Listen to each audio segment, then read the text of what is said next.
دوستو، امام حسین کو تو پوری دنیا جانتی ہے۔ مسلمانوں کے آخری پیغمبر یعنی حضرت محمد صلی اللہ تعالی علیہ وسلم کے نواسے حضرت امام حسین 680 عیسوی میں سچ اور انصاف کی خاطر لڑتے ہوئے شہید ہو گئے تھے۔ یہی وجہ ہے کہ تب سے لے کر آج تک لگاتار پوری دنیا کا مسلمان، اب وہ چاہے سنی ہو، شیعہ ہو یا پھر کسی بھی علاقے کا رہنے والا ہو، وہ اپنے اپنے حساب سے امام حسین کو 10 محرم کے دن ضرور یاد کرتا ہے۔ لیکن آپ کو جان کر شاید حیرانی ہوگی کہ انڈیا، پاکستان اور بنگلہ دیش جیسے دیشوں میں مسلمانوں کے ساتھ ساتھ کچھ ہندو بھی ایسے ہیں کہ جو حضرت امام حسین کو بہت زیادہ مانتے ہیں۔ نہ صرف مانتے ہیں بلکہ حضرت امام حسین سے اپنے رشتے کو جوڑ کر طرح طرح کے دعوے بھی کرتے رہتے ہیں۔ عام طور پر ان ہندوؤں کو حسینی برہمن کے نام سے جانا جاتا ہے۔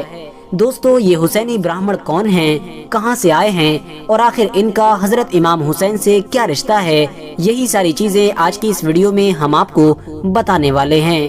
تو دوستو، سب سے پہلے اگر بات کریں اس بارے میں کہ آخر ان حسینی برہمنوں کا حضرت امام حسین کے ساتھ کیا رشتہ ہے، تو آپ کو بتاتے چلیں کہ ان حسینی برہمنوں کے مطابق ان کے باپ دادا نے حضرت امام حسین کی اس جنگ میں مدد کی تھی کہ جو جنگ انہوں نے یزید کے خلاف لڑی تھی۔ یعنی ان کے باپ دادا بھی حضرت امام حسین کے ساتھ کربلا کے میدان میں لڑتے ہوئے شہید ہوئے تھے۔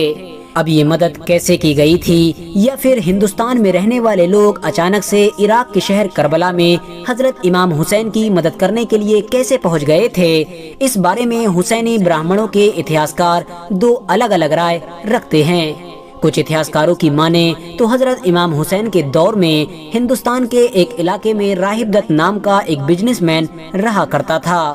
راہب دت ایک ایسا آدمی تھا کہ جس کی شادی کو تو بہت وقت گزر گیا تھا، لیکن اس کو کوئی اولاد نہ ہو سکی تھی، جس کی وجہ سے وہ بہت زیادہ پریشان رہا کرتا تھا۔ ایک دن اس نے کسی انسان سے پیغمبر حضرت محمد صلی اللہ تعالی علیہ وسلم کے نواسے یعنی حضرت امام حسین کے بارے میں سنا۔ وہ فوراً ان سے ملنے کے لیے عراق پہنچ گیا۔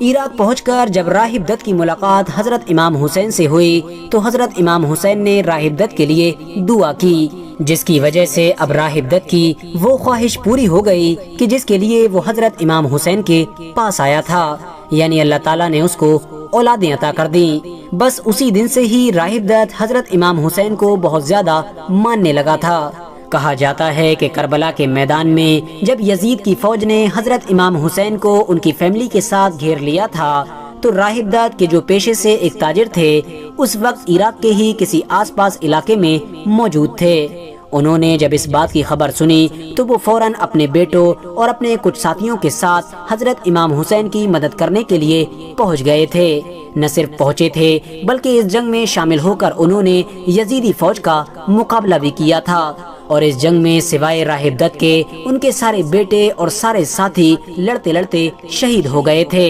بعد میں راہب دت اور ان کے ان ساتھیوں کی اولادوں کو ہی حسینی برہمن کہا جانے لگا کہ جو اس جنگ میں لڑتے لڑتے شہید ہوئے تھے۔ لیکن دوستو، وہیں دوسری طرف کچھ اتہاسکار حسینی برہمنوں سے جڑی ہوئی اس کہانی کو پوری طرح سے جھوٹا بتاتے ہیں، اور ان کے مطابق سچائی یہ ہے کہ جب کربلا کے میدان میں یزید کی فوج نے حضرت امام حسین کو پوری طرح سے گھیر لیا تھا تو حضرت امام حسین نے اپنی مدد کے لیے کچھ لوگوں کو خط روانہ کیے تھے۔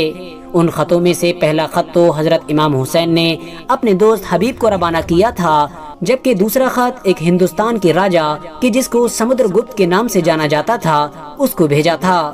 دراصل سمدر گپت حضرت امام حسین کا سسرال کی طرف سے رشتہ دار تھا، کیونکہ دوستو حضرت امام حسین کی ایک بیوی کہ جن کا نام شہر بانو تھا، وہ ایران کے ایک حکمران یعنی یزگرد کی بیٹی تھی، اور یزگرد کی ہی ایک بڑی بیٹی کی شادی ہندوستان کے ایک راجا یعنی چندر گپت کے ساتھ کی گئی تھی۔ چندر گپت کے بعد اس کا بیٹا یعنی سمدر گپت اس کے تخت پر بیٹھا تھا، اور یہی وہ سمدر گپت تھا کہ جس کو حضرت امام حسین نے خط لکھا تھا۔ یعنی رشتے میں سمدر گپت کے حضرت امام حسین خالو لگا کرتے تھے۔ یہی وجہ تھی کہ خط ملتے ہی سمدر گپت نے ایک سپہ سالار کے انڈر میں بڑی فوج کربلا کی طرف روانہ کر دی تھی، اور جس سپہ سالار کے انڈر میں اس فوج کو روانہ کیا گیا تھا اسی سپہ سالار کا نام ہی راہب دت تھا۔ جب تک یہ فوج عراق کے شہر یعنی کربلا پہنچ پائی تھی تب تک سب کچھ ختم ہو چکا تھا،